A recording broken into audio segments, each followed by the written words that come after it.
right, welcome back to Nadlin Forum Podcast Daily. I'm Ruby, and I've got Lior with me. Lior, good morning, or whatever time it is where you are. Today, we're getting into something a bit gnarly, but so essential. Why getting affordable housing built in the US drags on for ages. It's not just about money, yeah? It's bureaucracy. In particular, that bundle of environmental reviews you have to go through if you're getting HUD funding.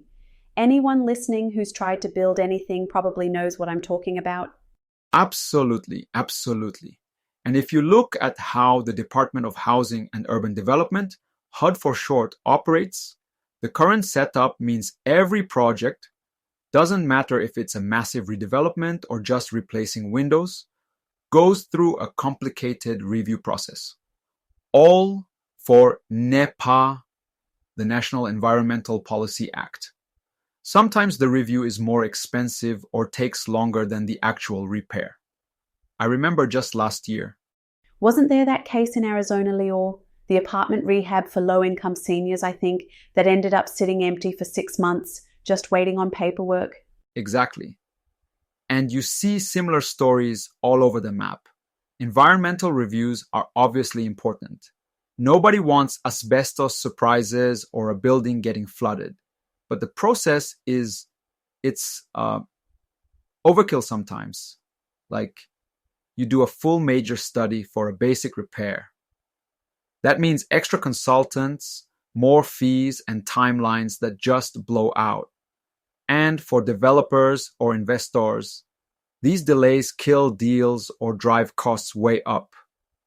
You know it's bad when your funding expires while you're waiting on approval. It's not just an American thing either. I mean, when I was back in Australia, we had this urban renewal plan in Melbourne. Fancy public space, new housing, the works. But the environmental review process just got stuck. Everything ground to a halt, and the paperwork mountain kept growing. By the time things moved, everyone was out of budget and steam. So it feels like a global issue. You want to do the right thing, keep people safe, but the red tape tangles you up until you barely remember what you started for. Yeah, and we talked about this in previous episodes too. Delays, rising development costs, shortage in supply. All connected. But there's finally something on the move in Congress right now that's trying to fix it.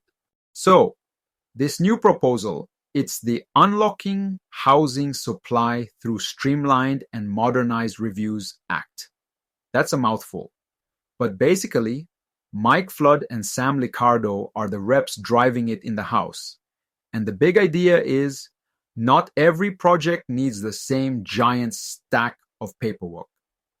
A small infill project or a broken elevator shouldn't go through a review designed for like a chemical plant. Right, so what they want to do with this bill is tailor the environmental review to the actual risk and the size of the thing you're building.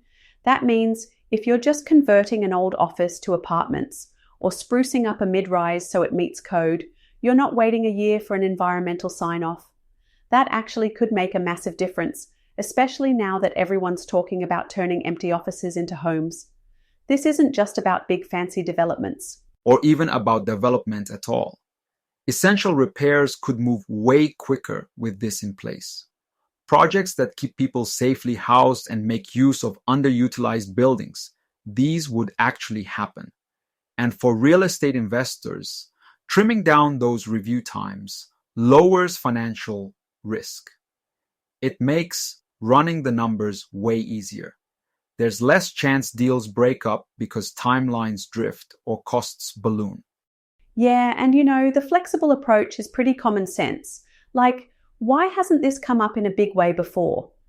I keep thinking about how, in past episodes, we've talked about how inventory is so tight and how complicated everything gets with layering requirements. Lenders want one thing, the city wants another, and then NEPA jumps in. This feels like, all right, let's just zap a chunk of that. Totally. You do need safeguards. It's not about ignoring flood maps or pollution or whatever. But letting small and medium projects breathe a little makes sense. And streamlining for those office-to-home conversions. That could be huge in cities where vacancy is high, but people still can't afford to rent or buy. One thing that's actually a little surprising, there's some rare bipartisan momentum here. So in the House, you've got Mike Flood and Sam Liccardo pushing the bill, and in the Senate, it's got folks like Mike Rounds and Andy Kim backing a companion bill, which you don't see every day with anything to do with housing, right? No, not at all. Housing policy is usually so split, but both sides recognize that the current bureaucracy is tying up supply and pushing costs higher for everyone. And if this bill passes, the impact could be major. More fast-tracked units, lowered costs, fewer missed opportunities. Not just big cities either. A small town with a housing crunch could benefit just as much. And, okay, story time again. There have been cities that kept piling on approvals and barriers and just, lost the plot.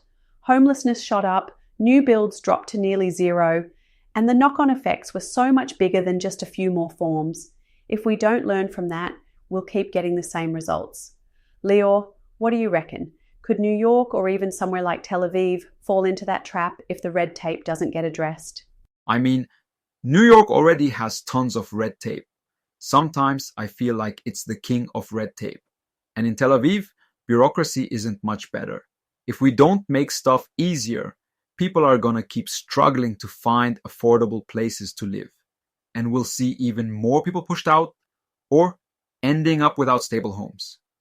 This legislation isn't a magic fix, but it's a real shot at breaking that cycle if other regions take note too. All right, that's a pretty good place to wrap for today. Whether this bill sails through or hits a snag, we'll be following it, and all the other shenanigans in real estate red tape in future episodes. Thanks for joining us, and as always, you can reach out to Nadlin Capital Group for any one-on-one financing advice. Lior, good chat as always. Thanks, Ruby, and thanks to everyone listening. We'll catch you next time. Bye, Ruby. Take care. Bye, Lior. Bye, everyone.